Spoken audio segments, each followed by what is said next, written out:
Vous n'êtes pas obligé. Peut-être pourriez-vous nous dire un peu, de manière plus générale, la place que la poésie a pour vous, et notamment dans votre travail d'acteur ou de metteur en scène, comment elle a contribué à vous nourrir et comment elle continue à vous nourrir. Mais ça rejoint un peu ce que je disais tout à l'heure au sujet de ce que peut apporter le théâtre dans notre conscience du monde, c'est-à-dire quelque chose qui échappe à la pensée scientiste. La poésie, c'est ça.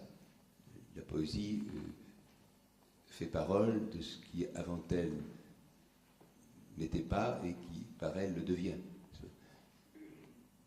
Parole de ce qui, avant elle et sans elle, ne pourrait pas être dit. C'est-à-dire quelque chose qui échappe à la rationalité. Et c'est ça que le théâtre peut transmettre, c'est l'irrationnel. Je pense que notre béquille pour vivre, pour survivre dans l'existence, où nous sommes, comme dit Beckett, seuls, errants, vivants dans un instant sans borne, je crois que la poésie rend compte de cet état-là, cet état paradoxal.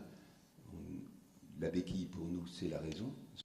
On ne pourrait pas vivre sans la raison, appréhender le monde sans la raison, et en même temps, l'univers est irrationnel. Il est irrationnel par rapport au temps, par rapport. Pour moi, on dit par exemple qu'il n'y a dans la vie de concret que le présent. Or, par dérision, et dérision un peu sadique, c'est justement le temps qui n'est pas saisissable. Pour moi, le temps en tant que présent. Le présent n'est pas saisissable. Le présent, pour moi, c'est du passé en train de se faire. Et dans une vision un peu pessimiste des choses, je pense qu'aussi, le passé, c'est un avenir qui n'a pas tenu ses promesses. Donc, mais justement, le théâtre peut nous permettre de saisir le présent. Parce que le théâtre est, comme le définissait admirablement Adamov, le théâtre est un temps réinventé dans un espace transfiguré. Il valorise nos sentiments et nos pulsions dans la vie de tous les jours.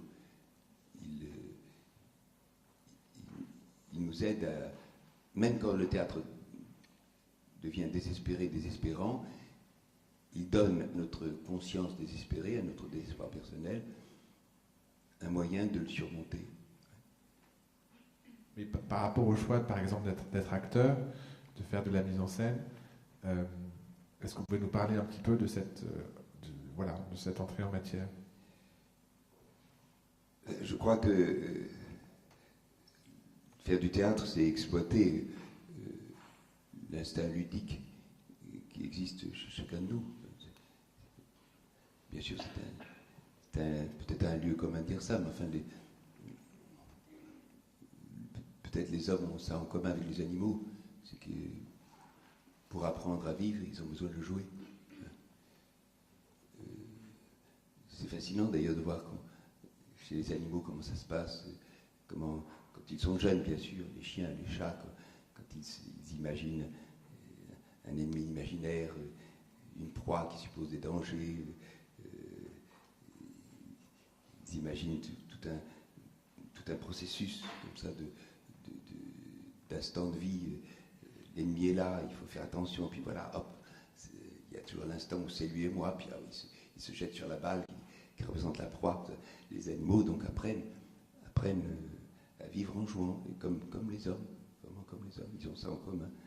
Et puis pour nous c'est beaucoup plus, c'est une façon de prendre conscience de la vie quand on est enfant, en la reconstituant de façon artificielle. C'est très agréable aussi d'éprouver la peur quand le sujet de la peur n'est pas là, de se sentir un héros. C'est une chose qui m'a beaucoup frappé. Je pense que les humains ont besoin de se sentir un héros. Ne serait-ce que 5 minutes dans la journée, comme ça, dans les conversations de café, comme ça, j'entends des gens comme ça qui disent oui, le patron, je lui raconte, il m'a dit ça, et moi je lui dis ça, et puis voilà, il lui a rivé son clou. Pendant 5 minutes au bistrot, il devient un héros. Voilà, c'est une façon de vivre aussi, ça. Donc moi j'étais... Enfin, c'est surtout faire du théâtre, c'est justement exploiter cet instinct dans un but artistique, bien sûr. C'est tendre un miroir au public qui reflète l'histoire des hommes. C'est devenir un peu la caisse de résonance du monde. J'étais un garçon plutôt introverti, et le théâtre, c'est pas pour ça que j'en ai fait. Il m'a en partie guéri de mon introversion, en me faisant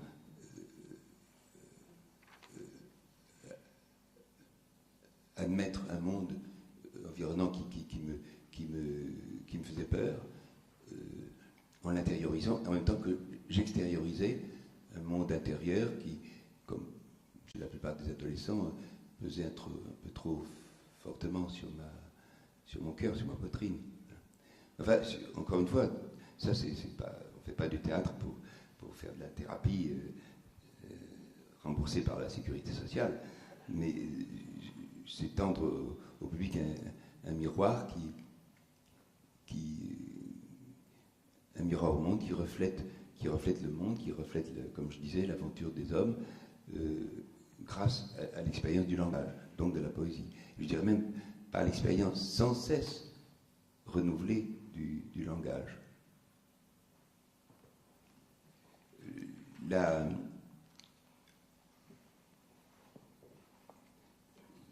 L'irremplaçabilité du théâtre consiste en ce que c'est une expérience collectivement vécue, grâce à la présence physique réelle des acteurs sur le plateau, qui fait que le public devient lui-même un collectif extrêmement vivant et non pas une foule solitaire comme la plupart du temps au cinéma.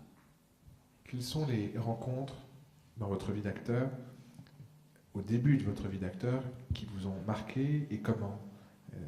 Il y en a eu certaines décisives, peut-être pouvez-vous nous en parler? Oui, c'est sûrement en premier lieu Roger Belin, que j'ai connu à, je crois, 14-15 ans. Mais à l'époque, je ne m'étais pas encore décidé pour faire ce métier. À l'époque, j'écrivais des poèmes et je l'ai contacté comme ça. Il était très ami d'une amie de ma maison, qui était danseuse, très bonne danseuse, Marguerite Bouguet. Et elle m'avait pris un peu sous sa protection et elle a parlé de moi à Belin, qui était un jour chez elle. Et voilà, elle était me chercher à l'étage en dessous, puis je l'ai connue comme ça. Et je lui ai montré mes poèmes, qu'il a trouvé purs. Enfin voilà, c'est ce qu'il a dit à l'époque. Mais je n'en fais plus qu'à maintenant. Et puis voilà, puis j'ai suivi son travail. À l'époque, il était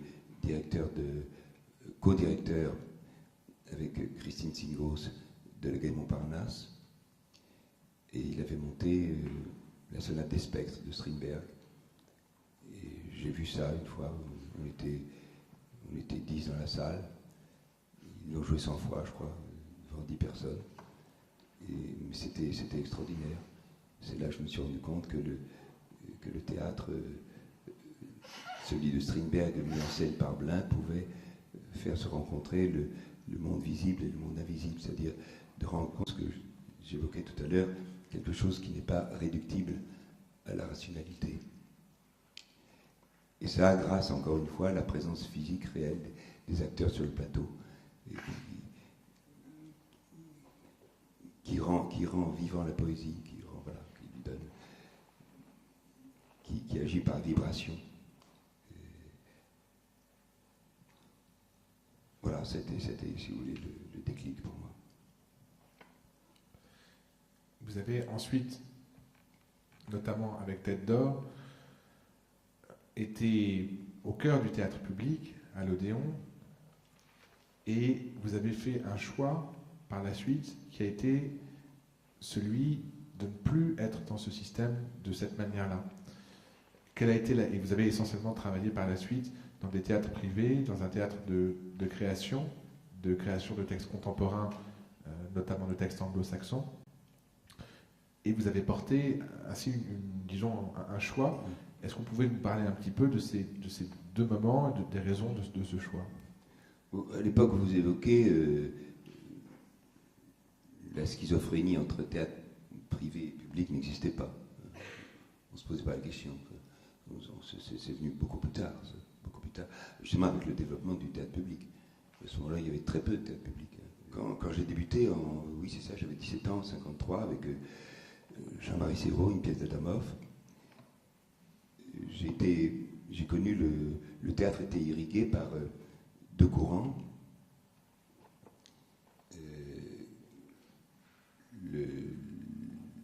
La critique politique et sociale par Brecht et ses épigones, et la déréliction, l'absurde, la cruauté, avec Ionesco, surtout Beckett, Adamov première manière d'ailleurs, et Jean Vauthier, d'autres. Donc d'une part, la vision d'un monde constructif, objectif et finalement optimiste du monde, et un autre désespéré et désespérant, fasciné par le néant. Et curieusement d'ailleurs, ces deux formes antagonistes du théâtre étaient mis en scène par les mêmes metteurs en scène. C'est curieux, c'est comme ça. Je pense bien sûr à Blin, surtout à Jean-Marie Séraud, à d'autres. Voilà. Et alors quand j'ai abordé la mise en scène, peut-être 10 ans plus tard, je crois que j'avais 20 ans, 22 ans, c'était au théâtre de Lutèce, avec La pensée d'Andreïev, j'avais essayé de trouver des auteurs qui tiennent compte de ces deux aspects fondamentaux de l'existence, à savoir tout simplement le monde intérieur et le monde extérieur. L'homme intérieur qui répondait, l'homme intérieur qui se regarde, s'interroge avec ses rêves, ses aspirations, et puis le monde extérieur, l'homme qui travaille, aime, communique, se bat. Donc le rêve et la réalité, le conscient et l'inconscient, l'homme public et l'homme privé. Je crois que, bien sûr, évidemment, on me dira que c'est difficile de trouver des auteurs qui expriment ça, cette complémentarité. Moi, je l'ai trouvé chez les anglo-saxons. Voilà. Et plus tard, chez les auteurs de l'Est, comme Brejec, par exemple. C'est très difficile de toute façon de trouver des auteurs qui rendent compte de ça. Et c'est de toute façon très difficile à l'époque d'écrire des textes, d'écrire pour le théâtre. Je crois savoir pourquoi. C'est parce que ce qui fonde un pays, une collectivité, une ethnie, c'est l'adhésion à un certain type de comportement, à des coutumes, une certaine philosophie, certains idéaux, l'adhésion à des mythes religieux communs, l'adhésion à un même langage, fondé sur le respect de cette langue. Et enfin, toute une échelle, tout un panel d'échelles de valeurs que l'évolution de la vie a tendance à tourner en dérision. Et c'est pourquoi nous avons un théâtre de la dérision, un théâtre de l'absurde, un théâtre de la déréliction. Ah, bien sûr, on dira que ces deux formes existaient déjà dans Shakespeare, bien sûr. Shakespeare, lui aussi, c'est comme les Grecs, il a tout inventé. D'ailleurs, il ne faut pas parler de Shakespeare à un dramaturge contemporain parce qu'il est très malheureux pendant 10 minutes après. Mais enfin, bon, bref. Mais justement, le génie de Shakespeare, c'est de maintenir dans une extrême tension, juste ce que j'évoquais tout à l'heure, c'est-à-dire l'éblouissement devant le miracle, après tout, que constitue l'existence. Hein. C'est une chance formidable d'exister, qui ne se retrouvera pas deux fois. Et puis l'abjection devant un monde de cruauté, d'injustice, de désordre, un monde voué à l'angoisse et au scandale de la mort. Voilà. Vous parliez de l'homme qui travaille. Peut-être pourrions-nous parler concrètement de votre travail d'acteur. Quand vous abordez un rôle, je sais que vous faites un travail d'abord sur la langue considérable, un travail sur le texte. Et peut-être pourriez-vous nous parler, dans votre démarche d'acteur, de ce travail sur le texte et ce travail sur le rôle. Oui, moi je crois beaucoup au pouvoir logomachique des mots. Je ne fais pas de psychologie quand je travaille du tout. D'ailleurs, je n'ai pas de méthode. Hein. Si vous attendez de moi des méthodes pour faire ce métier, je crois qu'il n'y en a pas. Il n'y a aucune méthode, hein, vraiment. Dans tout l'art, d'ailleurs, il n'y a pas de méthode. Et d'ailleurs, je n'ai pas de méthode. Plutôt aussi, j'invente une méthode spécifique pour chaque nouvel ouvrage que j'entreprends. Ce serait trop facile d'appliquer les mêmes grilles à tous les auteurs qui se présentent. Il n'y a pas une façon de faire un métier artistique, que ce soit le théâtre, le cinéma, ou la peinture, ou la musique. Il y a 1000 façons.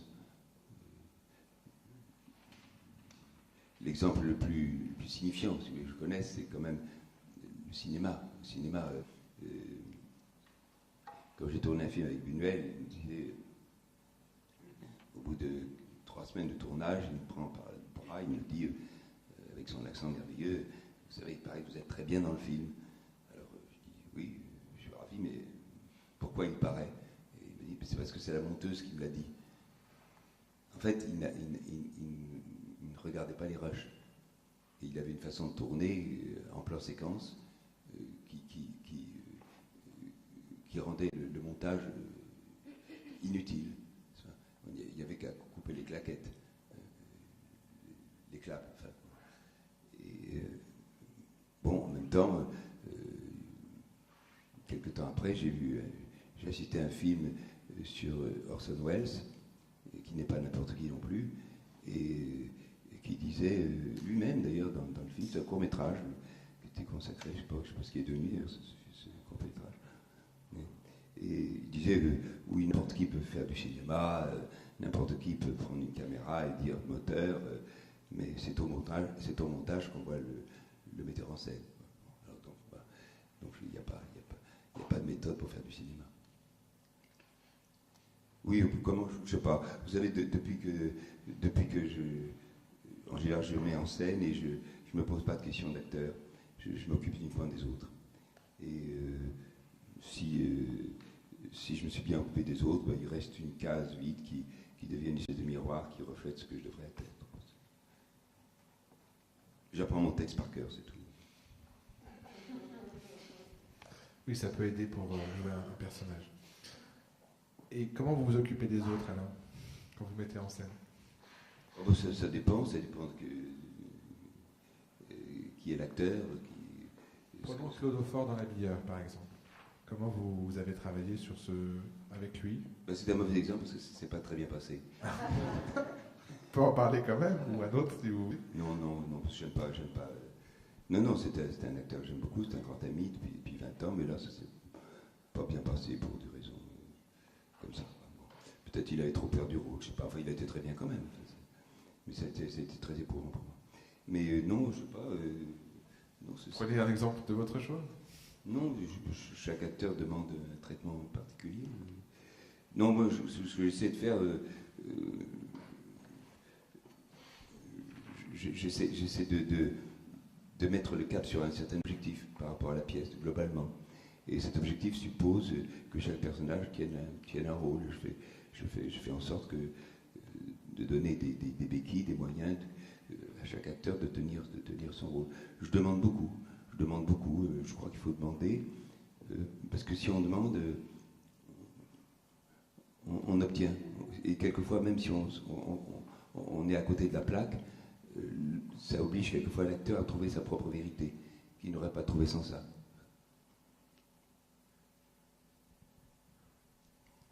Mais je ne fais pas du tout de travail psychologique avec l'acteur, ni de travail intérieur. Parce que je travaille, oui, sur l'intériorité du texte, mais pas l'intériorité de l'acteur. Ça, je ne manipule pas du tout l'acteur. Je laisse ça à l'acteur studio, ces méthodes-là. Qu'est-ce que vous appelez l'intériorité du texte ? Ce qu'il y a au-delà des mots.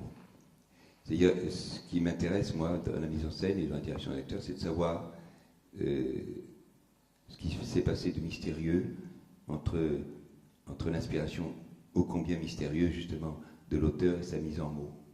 Et ce travail m'est beaucoup favorisé quand je fais l'adaptation d'une pièce étrangère. Je la signe pas la plupart du temps, mais je participe beaucoup. Une fois que l'adaptation est faite, bon, on refait après, en général, au moins 3 versions, 4, 5 versions. La Billon, on a fait 5 versions. C'est-à-dire qu'il y avait tellement de modifications qu'il fallait faire une nouvelle brochure, quoi. Et voilà. Et là, je me rends compte ce qui s'est passé dans la tête de l'auteur avant sa mise en mots. C'est ça qui est intéressant.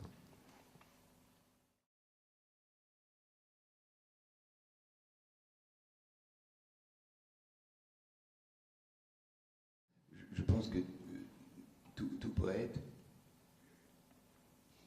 est en quête de quelque chose d'inconnu qui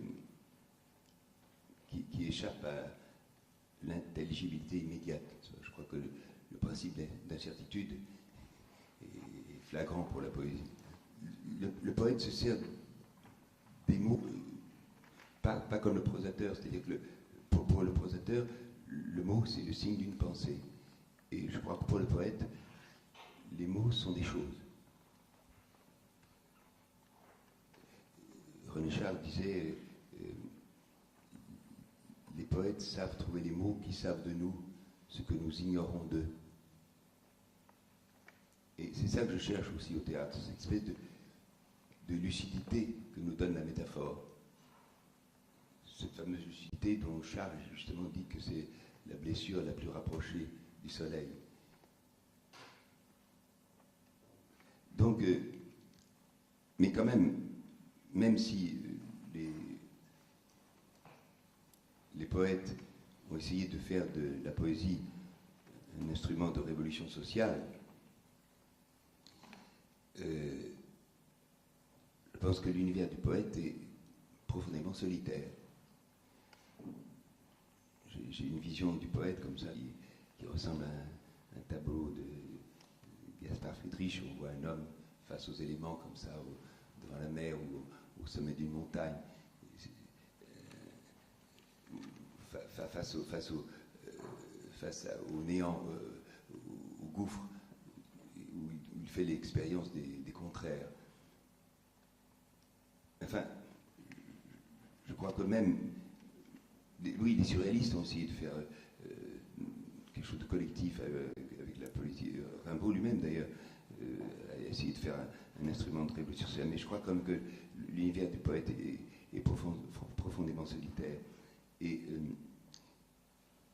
c'est là que peut-être le comédien a un rôle à jouer. Le rôle du comédien, c'est de sortir le poète de l'ornière de sa solitude et de faire du poète dans une représentation poétique, non pas le roi de ses pensées, comme disait merveilleusement Nerval, mais qu'il règne sur l'assemblée entière. Et pour cela,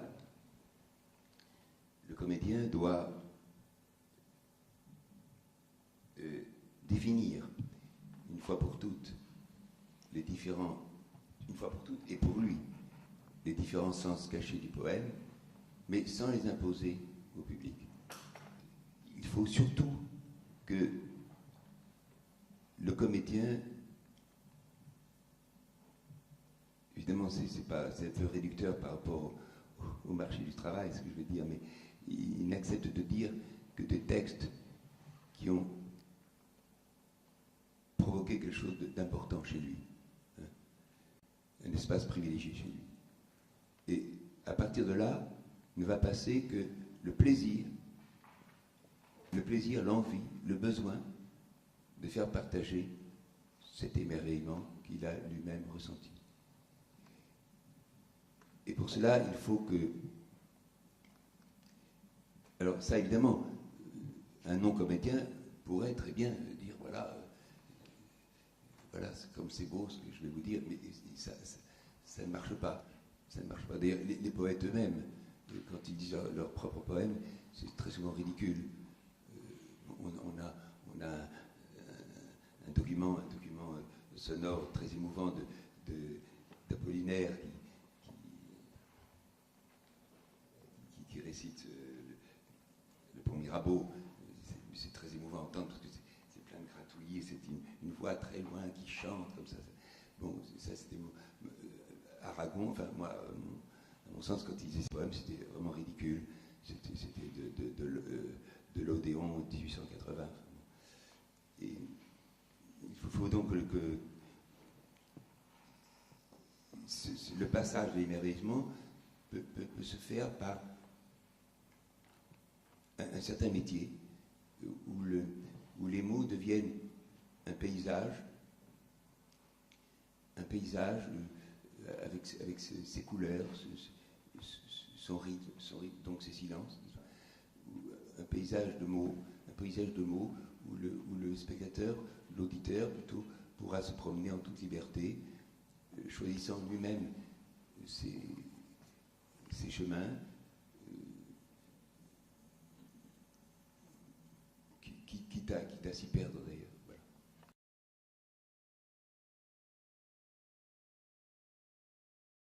Je voudrais devenir un de ceux-là qui passent dans la nuit sur des chevaux sauvages, faisant flotter au vent de leur galop la chevelure dénouée de leurs flambeaux. Je voudrais être comme un barque, à la proue, et dressé, grand tel qu'un drapeau déployé, sombre, mais casqué d'or changeant. Et en arrière, 10 hommes faits d'identiques ténèbres, avec des casques pareils aux miens, blancs comme verre ou sombres, vieux, aveugles. Il soufflerait autour de nous la noire solitude que nous parcourons comme un songe bref. Les maisons dépassées retombent à genoux, les rues baient et biaisent, les places reculent, mais nous prenons tout et nos chevaux bruissent comme une averse. Dans les années 60, enfin à la fin des années 50, vous étiez beaucoup engagé politiquement pour la guerre d'Algérie, contre la guerre d'Algérie. Est-ce que vous avez continué par le théâtre? Est-ce que le théâtre est une résonance un peu politique pour vous? Ou est-ce que, par exemple, est-ce que vous pourriez vous engager encore maintenant pour quelque chose? Ou est-ce que le théâtre est un moyen pour vous de vous engager? Pour des choses ponctuelles, oui, sûrement. Mais pour la guerre d'Algérie,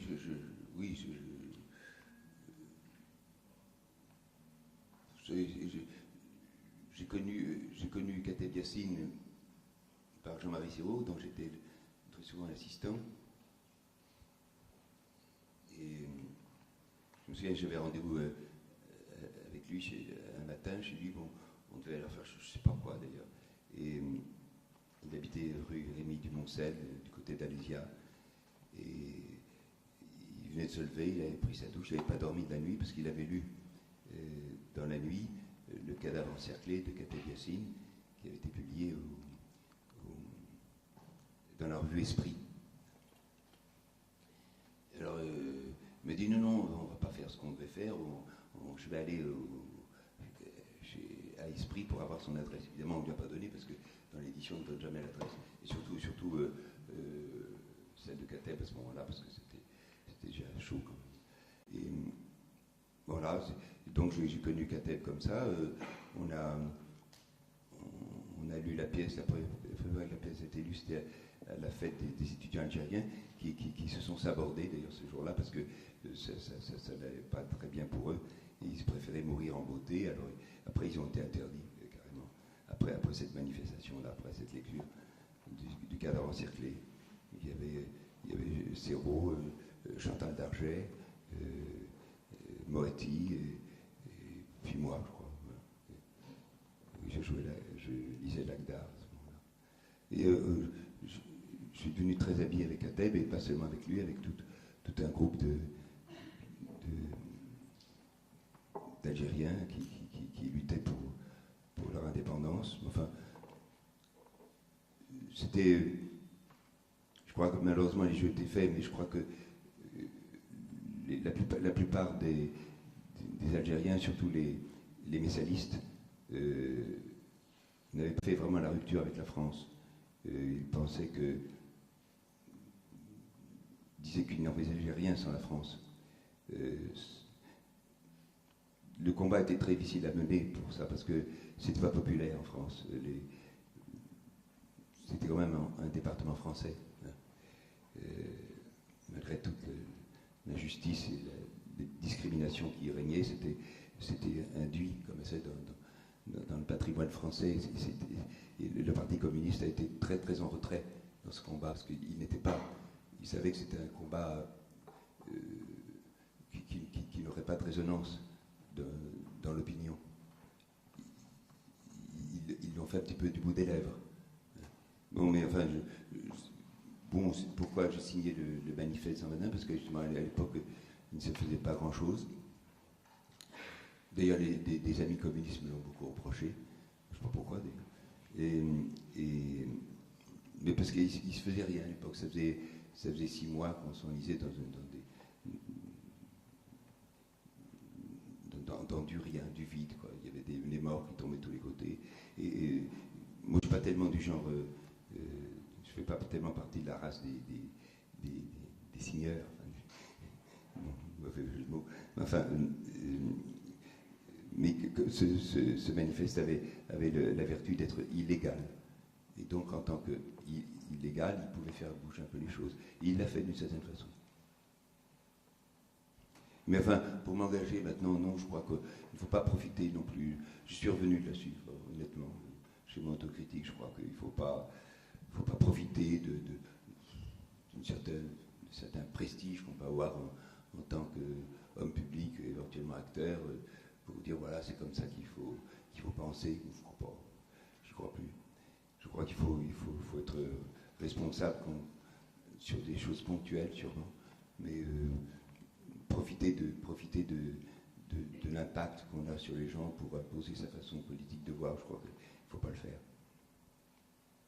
Maintenant, il faut le faire dans son travail, bien sûr, parce que c'est un lieu commun de dire que tout travail au théâtre est politique, forcément. Dans la mesure où on parle de la vie des hommes, la vie des hommes dans la cité, elle est politique, bien sûr. À propos de votre travail au cinéma, est-ce que vous pouvez nous en parler un petit peu en disant, par exemple, quelles sont les rencontres marquantes avec les réalisateurs, que ce soit par rapport à des rôles, à des films, à des sujets, qui ont compté pour vous ? Oui, bien sûr, le premier film que j'ai fait, là, Les Tricheurs, j'étais très, très heureux de faire ça au départ, parce que, quand même, Carnet, c'est quelqu'un qui a signé les plus belles pages du cinéma français et du cinéma tout court, d'ailleurs.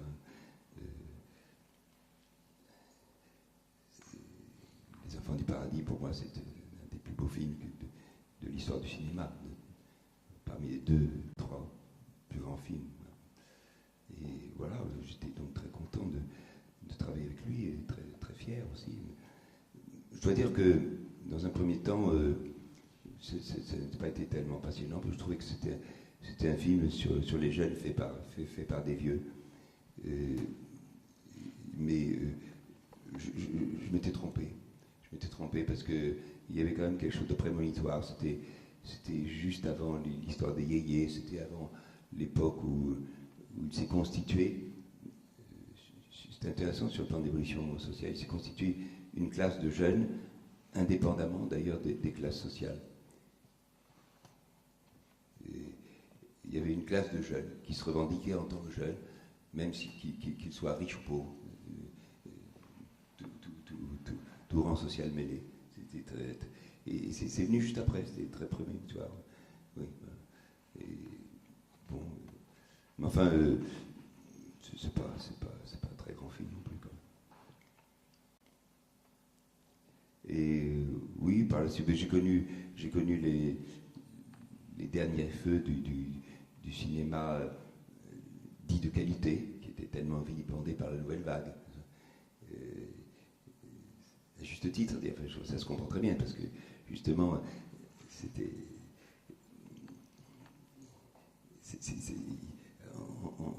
En vilipendant Carnet, Lara, même Clouseau et d'autres, il voulait descendre le traître, l'hérétique, parce qu'ils étaient dépositaires comme de certains cinémas adultes. Pour la nouvelle vague, c'était pas ça le cinéma. Bien que justement Truffaut, à la fin de sa vie, disait qu'il aurait de bien aimé tous les films de sa vie, justement, pour avoir fait Les Enfants du Paradis. Enfin, il l'a au tard. Puis après, bon, mais surtout ce que je trouvais intéressant, c'était le cinéma italien. Là, vraiment, il y avait une espèce de fantaisie, de liberté dans le cinéma italien qui était vraiment formidable. Il m'a envoyé des scénarios torchés, je ne sais pas comment, mais il y avait toujours des idées, des choses très... Et voilà, ça a été Pontecorvo, ça a été... qui d'autre Rossellini, Pasolini, je l'ai connu comme scénariste du premier film que j'ai fait en Italie avec Mauro Bolognini, qui était un très grand metteur en scène qui est mort il y a 3-4 ans.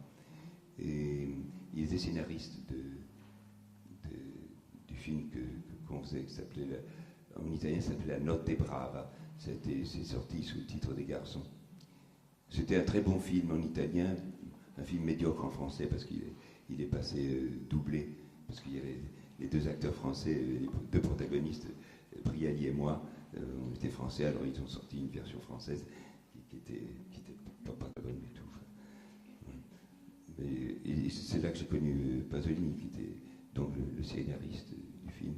À l'époque, Pasolini n'avait jamais fait de film, d'ailleurs il ne m'en a pas parlé. Il ne m'avait pas dit à l'époque qu'il ferait des films. Pourtant, tu sais, on a beaucoup parlé, on parlait surtout de politique d'ailleurs. Et il ne m'a pas dit qu'il ferait des films. Mais il était très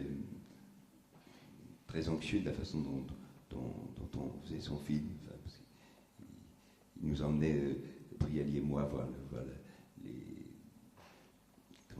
les bidonvilles qui jouxtaient Rome à cette époque-là, en me disant voilà, c'est ça mon film. Oui. On a essayé de le faire, enfin, c'est ce qu'on a prouvé.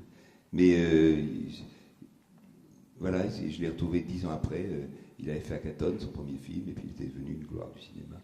C'était très intéressant, parce que autant il était communicant 10 ans avant, autant là, comme ça m'a beaucoup frappé chez certains êtres qui sont morts très jeunes, il semblait pressé. Il réservait ses énergies pour travailler, justement. Du coup, il était moins communicant. Il ne se livrait que lorsqu'il fallait témoigner devant l'histoire, devant les journalistes, comme ça. Enfin, il m'avait proposé Ostia et m'aider en même temps. Je ne voulais pas faire Ostia parce que c'était un personnage comme ça, une espèce de ragazzi. Je trouvais que les Italiens faisaient ça beaucoup mieux que moi. Enfin, c'était à prendre ou à laisser, il fallait prendre le paquet au prix de gros. Alors j'ai accepté parce que Médée, c'était un très beau film. Voilà. Mais Auster aussi, d'ailleurs, c'était un très beau film. Et comment se passait le travail avec lui? Est-ce qu'il était très dirigiste dans le jeu d'acteur? Est-ce qu'il vous laissait... Pasolini, non, pas du tout. Non. Il vous laissait faire? Oh, tout à fait, oui, très, très libre. Enfin, une façon de laisser libre les acteurs. Il faut les mettre dans un environnement harmonieux, déjà, et en situation. Ça, il faisait ça très bien. Très, très bien. Mais il a une façon très, très extraordinaire de tourner quand je l'ai retrouvé, parce que dans Médée, il était devenu, comme je disais, une gloire du cinéma, et on lui avait donné une équipe formidable.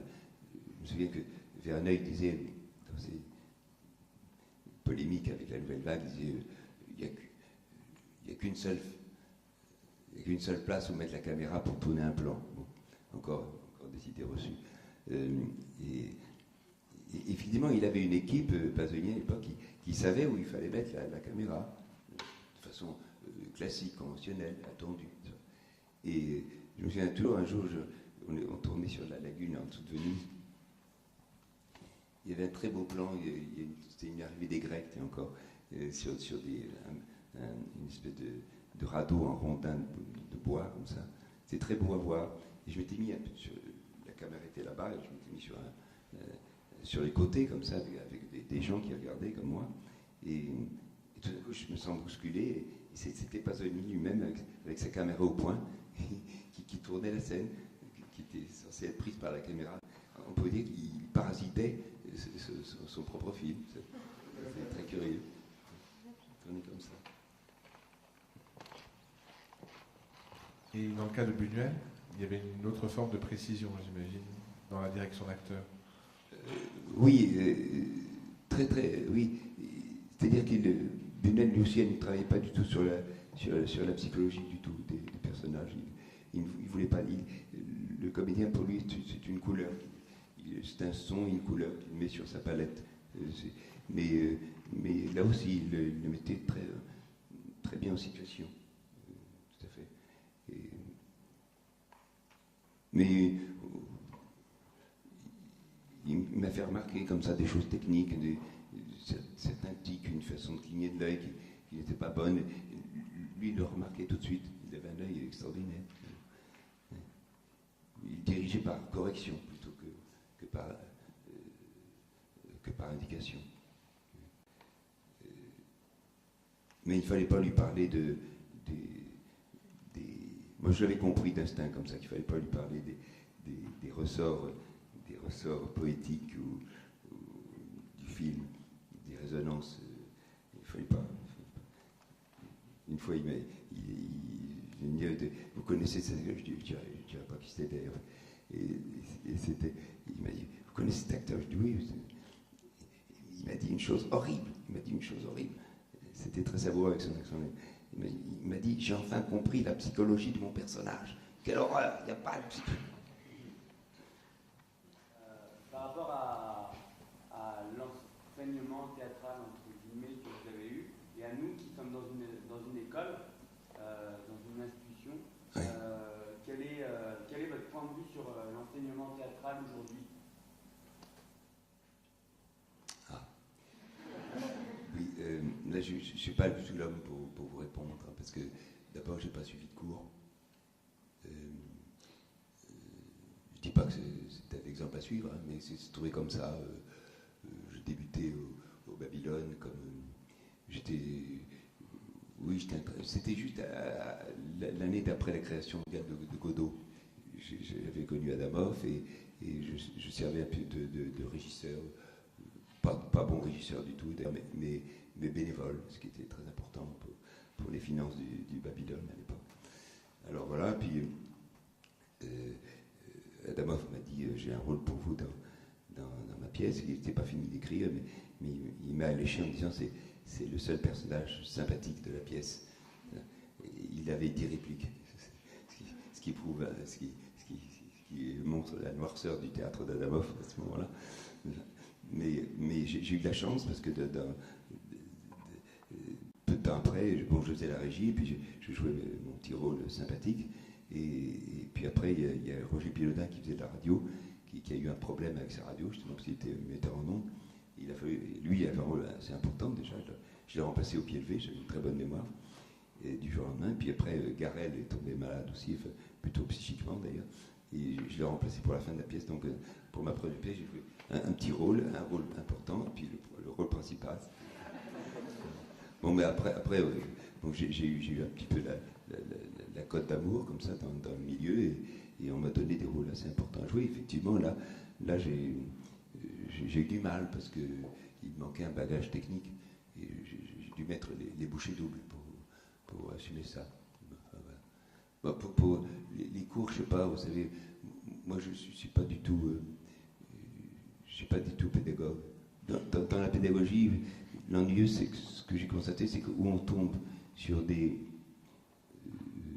formalistes, n'est-ce pas, qui vous disent, voilà, il faut phraser comme ça, il faut dire comme ça, bon, il faut respirer comme ça, ils ont raison. Ou alors des gourous manipulateurs. Et je crois qu'il y a eu de grands professeurs. Je sais pas, moi j'ai pas connu, mais beaucoup d'amis à moi ont connu Georges Leroy au conservatoire. Je crois que, d'après Tania, il faudrait être un humaniste, voilà, pour être un bon professeur de théâtre. Il faut être un humaniste. Il faut avoir envie de, je sais pas, d'arriver au cours et dire, voilà, cette nuit j'ai entendu, je me suis passé telle sonate de Chopin et en parler comme ça. Et voilà, et puis ne pas avoir de dogme, de parti pris, parce que là aussi il n'y a pas une façon de jouer la comédie, il y en a mille. Moi-même en tant qu'acteur, j'invente une méthode différente d'une pièce sur l'autre, qui tourne quelquefois le dos à la méthode précédente que j'ai inventée pour une autre pièce. Voilà.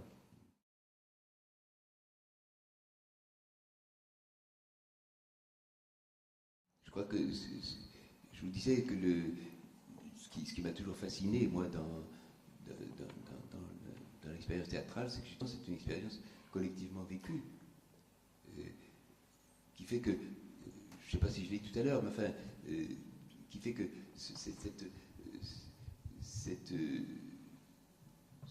le public devient donc quelque chose d'extrêmement vivant, et qui non seulement qui devient non pas seulement le juge de ce qu'on lui propose, mais qui se sent responsable du sens à donner de la pièce. C'est ça qui est fascinant dans le théâtre, que quelles que soient les a priorités que le public avait avant d'entrer dans la salle de théâtre, il va se sentir responsable, non pas seulement de la valeur de ce qu'il lui est proposé, mais du sens. Il va inventer un sens différent tous les soirs. C'est mystérieux. Je peux pas par vibration, par onde, je sais pas comment ça se passe. C'est pas uniquement les réactions sonores. Voilà. Si vous voulez, pour moi, le phénomène de théâtre, c'est plateau, salle, ça fait des ronds dans la salle, puis ça vous revient et ça vous modifie. Hein, il se crée une espèce de consensus différent tous les soirs sur le sens de la pièce, c'est ça? Est-ce que vous la recevez différemment? Oui. Ah oui, bien sûr. Oh, tout à fait. Oui, c'est pour ça qu'on fait du théâtre, c'est ça. J'ai une question par rapport à vos lectures, parce que vous disiez que c'est vrai qu'en tant que dramaturge, on pouvait passer un mauvais quart d'heure en fait, après qu'on ait entendu Shakespeare, juste le mot de Shakespeare. Et donc juste par rapport à ça, je me demandais, vous, est-ce que vous entretenez un rapport un peu fixe avec votre bibliothèque, où vous allez piocher des beaux bouquins, etc., chez les classiques, non. ou alors est-ce qu'il y a une volonté chez vous, une curiosité d'aller chercher vraiment, un peu je dirais comme un propre comité de lecture, parce que vous disiez, moi en tant que metteur en scène, je monte des textes contemporains, et je vais chercher chez les classiques de la nourriture pour un acteur en fait. Et juste, ça m'intéresse, je me pose la question, parce que vous disiez, il y a une littérature anglo-saxonne contemporaine qui arrive à dépasser, on va dire, les contingences ici et maintenant, et qui a un appel un peu à la temporelle. Et est-ce que pour vous, il est possible de trouver cet appel-là chez les auteurs que vous ne connaissez pas, et peut-être que ce soir, demain et après-demain, vous allez continuer à être dans une quête, une recherche de nouvelles écritures, ou alors au contraire, ce constat, il est déjà fait, et c'est pas quelque chose qui vous habite? C'est intéressant. Non, non, évidemment, non, pas du tout. Les choses ne sont pas arrêtées. La loi de la vie, c'est la mutation. Si les choses qui ne changent pas, elles meurent. Hein. Bon. Non, moi, justement, je suis toujours en quête d'une pièce qui n'a pas encore été écrite. Quoi. C'est ça. Et, Dieu sait si je lis beaucoup. Chez moi, c'est un lieu de désolation. Il y a trop de livres. Je n'arrive pas à circuler. Mais je ne suis pas un rat de bibliothèque non plus. Les textes, ça suppose de lire beaucoup, beaucoup. Et de se transformer un petit peu en enquêteur, en détective, enfin, d'entendre parler de quelque chose, ou justement au hasard d'un article de journal, on entend un nom comme ça qui surgit, alors il faut aller à la pêche de ce nom-là, qu'est-ce qu'il a écrit, parce que on a lu quelque chose sur ce mot qui semblerait vous séduire, vous donner l'impression qu'il y a quelque chose d'intéressant là. Enfin, et il faut beaucoup lire. Il me vient à l'esprit que Murray Chiswell, que je contribue modestement à faire connaître en France, c'est un des auteurs que j'ai le plus monté d'ailleurs. Bon. Je cherchais une pièce qui fasse pièce justement à The Story que j'ai créé à cette époque-là. Parce que je ne voulais pas monter le rêve de l'Amérique, mais enfin, finalement, Albi me l'a imposé. Bon. Parce qu'à l'époque, on ne pouvait pas monter une pièce un spectacle qui dure 1 heure. Dans ça, il fallait moins que ça dure 1h30, 2 heures, plutôt 2 heures. Et voilà, alors je cherchais une pièce américaine et je me trouvais dans un bureau une agence très connue dont on m'échappe, et pour autre chose d'ailleurs. Et je m'ouvre de ce problème.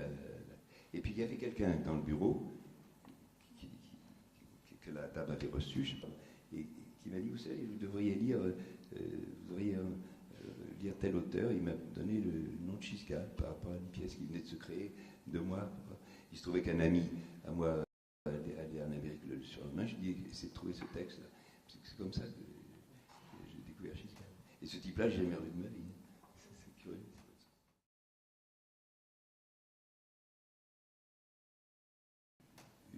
En tant qu'acteur, une chose qui m'a plus marqué, c'est le premier Claudel que j'ai joué, L'échange, oui. Oui, parce que là, je jouais déjà depuis 3-4 ans, comme je disais tout à l'heure, je joue pas mal de pièces, parce que c'était des petits théâtres, et les pièces duraient pas longtemps, et donc j'en ai joué beaucoup. Mais dans un premier temps, bêtement d'ailleurs, parce que pour moi, Claudel, c'est toujours d'ailleurs quelqu'un de humainement pas très recommandable. J'avais une espèce de réticence pour Claudel, et puis alors Pascal Le Boisson et d'autres m'ont dit non, écoute, voilà. Et donc on a joué L'échange au Claude Saint-Séverin, je crois que c'était en 57, 58. Et là, oui, ça m'a marqué parce que je me suis rendu compte que jusque-là, le corps et le verbe n'étaient pas ensemble.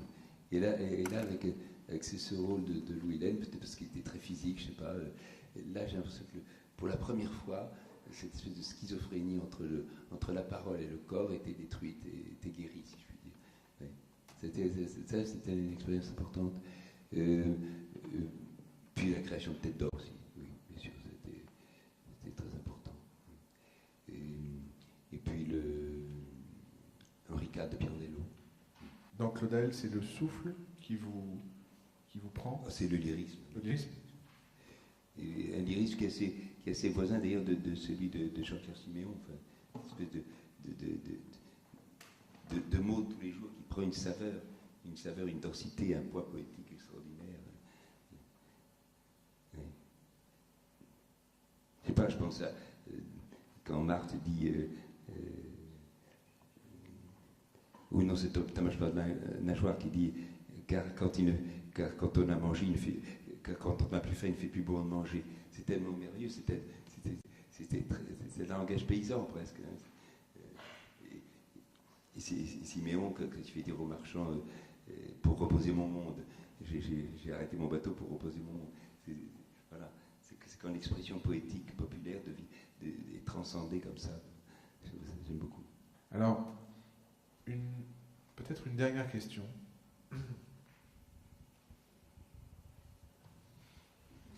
Qu'est-ce que vous avez envie de travailler maintenant?